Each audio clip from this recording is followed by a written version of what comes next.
یہ ہے کہ جہاں اپنے ہاتھوں سے فیصلہ کر کے ایوان اقتدار کے اندر اختیار اور اقتدار والوں کا فیصلہ ہمیں کرنا ہے، اس موقع پہ ہمیں کھلی آنکھوں سے فیصلہ کرنا چاہیے۔ لوگوں سے پہنچ کر دردمندی سے میں نے گزارش کرنے کی کوشش کی، آج 3 ماہ کے بعد اس پنڈال میں آپ کو اعلانات سن رہے ہیں کہ ہماری وہ بات لوگوں تک کس طور پہ پہنچی اور لوگوں نے کس انداز سے ہماری بات سے دھیان دینے کا آغاز کر دیا ہے۔ آپ کے سامنے اسٹیج پہ ذمہ داری ادا کرنے والے جوان یہ کہہ رہے ہیں کہ فرشتے طویل ہیں، ہم سب کے نام نہیں لے سکتے۔ اس درمیانی مدت میں میڈیا سے تعلق رکھنے والے میرے بھائی بھی کہتے رہے اس بار شاید ہماری طرف توجہ کم ہے، اخبارات میں کچھ پڑھنے کو مل نہیں رہا، آپ کے بیانات نہیں آ رہے، لوگ تو ایک دو کے اعلانات کر رہے، فلاں شامل ہو گیا، فلاں ہماری جانب آ گیا، آپ کی جانب سے خاموشی ہے۔ میں نے کہا خاموشی بہتر ہے، اس لیے کہ زبان کھولوں گا، کچھ لوگوں کے نام شکوہ ہو جائے گا۔ ڈاکٹر خالد صاحب نے 64 سالوں کا حال بیان کرنے کا اہتمام کیا،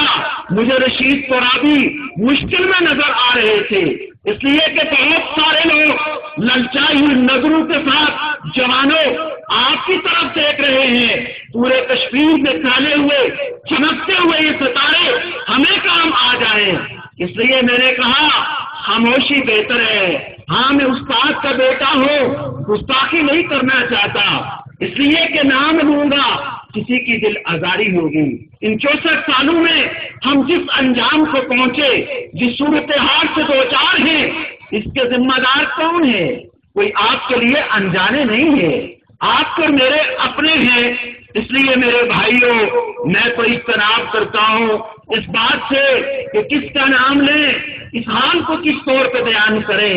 لیکن ایسے میں پھر لوگ کہتے ہیں کل ایک بہت پڑھے لکھے صاحب ایک جنازہ کے بعد مجھے کہنے لگے اعجاز صاحب بہت زیادتیاں ہو رہی ہیں، ناانصافیاں ہو رہی ہیں،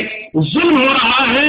اور تعمیر و ترقی کے حوالہ سے میسر وسائل کا کو ضائع کیا جا رہا ہے، آپ کیوں خاموش ہیں؟ میں نے گزارش کی میرے بھائی ایک ذرا سا انتظار اور صحیح، ہفتے مہینے کی بات ہے،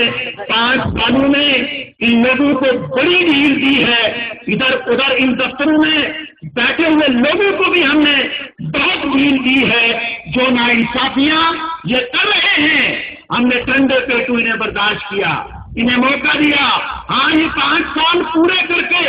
اپنی کارکردگی کے ساتھ آپ کے سامنے آئے۔ آپ سبھی کو معلوم ہے میں عمرہ کے لیے تشریف لے گیا تھا،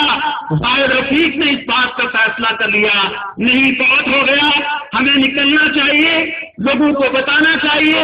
ایشوز نیشنل ایشوز ایسے ہیں جن پر ہمیں اپنا احتجاج ریکارڈ کروانا چاہیے۔ آپ کے سامنے جن موضوعات کو لیا گیا آپ جانتے ہیں ان سب موضوعات کا تعلق ایک حد تک حکومت پاکستان سے ہے اور جناب عبدالرشید ترابی صاحب جناب سید منور حسن صاحب کے ساتھ کھڑے ہوتے ہیں، وہاں انہیں آواز کو بلند کرنا ہے۔ یہاں پہ زاہد رفیق نے کہا یقیناً وہ مہنگائی ہو، وہ کسی قاتل کو بیرون ملک بھجوانے کی بات ہو، وہ عافیہ صدیقی کو سزا ہو جانے کی بات ہو، اس پہ یقیناً ایک بڑا کردار اہل پاکستان کو ادا کرنا ہے، لیکن آپ جانتے ہیں زاہد رفیق صاحب کا تعلق جنڈالی سے ہے، چھٹا گلا سے ہے اور وہاں کی تاریخ اس بات سے گواہ ہے۔ 23 مارچ 1940 کو منٹو پارک لاہور میں جب پاکستان میچ قرارداد کی صورت میں پیش کیا جا رہا تھا، جنڈالی سے غلام حیدر جنڈالی آگے بڑھے تھے اہل کشمیر کی نمائندگی کرتے ہوئے، انہوں نے اس وقت اس قوم سے کہا تھا اسلام کے نام سے کلمے کے نام سے ملک بنانا چاہتے ہو، اہل کشمیر اپنی 6000 سالہ تاریخ کے ساتھ آپ سے وابستگی کا اعلان کرتے ہیں، آپ کو یقین دلانا چاہتے ہیں ہم نے کبھی طاغوت سے کمپرومائز نہیں کیا ہے، رب کی دھرتی پہ رب کے نظام کو قائم کرنے کے لیے زندہ کھانے کھچوانے سے گریز نہیں کیا ہے۔ 22 جوانوں نے تکمیل کے لیے جان شہادت پیش کیا ہے۔ ہم ہر دور میں اللہ کی کبریائی کو بلند کرنے اور بیان کرنے، رب کی دھرتی پہ رب کے نظام کو قائم کرنے کی جدوجہد کرتے رہے ہیں۔ آپ سے بھی شانہ بشانہ چلیں گے، آپ سے بھی قدم سے قدم ملا کر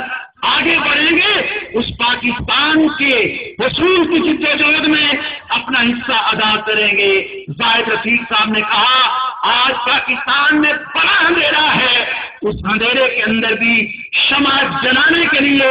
کی جانے والی کوششوں میں ہمیں اپنا تعاون شامل کرنا چاہیے، ہمیں اپنی آواز بلند کرنی چاہیے۔ آج انہیں سارے حوالوں سے قراردادیں آپ کے سامنے رکھی گئی، آپ سے تائید کر کے اس بار پیغام بھیجا ہے۔ ہم آپ کی صورتحال سے مطمئن نہیں ہیں محترم بھائیوں، بڑے بھائیوں، پاکستان والوں، ہم بڑی قربانیاں دے کر کشمیر بنے گا پاکستان کا عہد نبھا رہے ہیں۔ آپ کے حالات ٹھیک نہیں ہیں، آپ کے معاملات ٹھیک نہیں ہیں، آپ کے رویے ٹھیک نہیں ہیں، آپ کی صورتحال ٹھیک نہیں ہے۔ یہ ایٹمی پاکستان بٹوں کا تحفہ، ایٹمی پاکستان امت مسلمہ کا ترجمان اور پاسبان ہے۔ آپ نے پوری امت کی ترجمانی کرنی ہے، پوری امت کی پاسبانی کرنی ہے۔ اس پاکستان کے معاملات کو ٹھیک کرو، اس امریکہ کے سامنے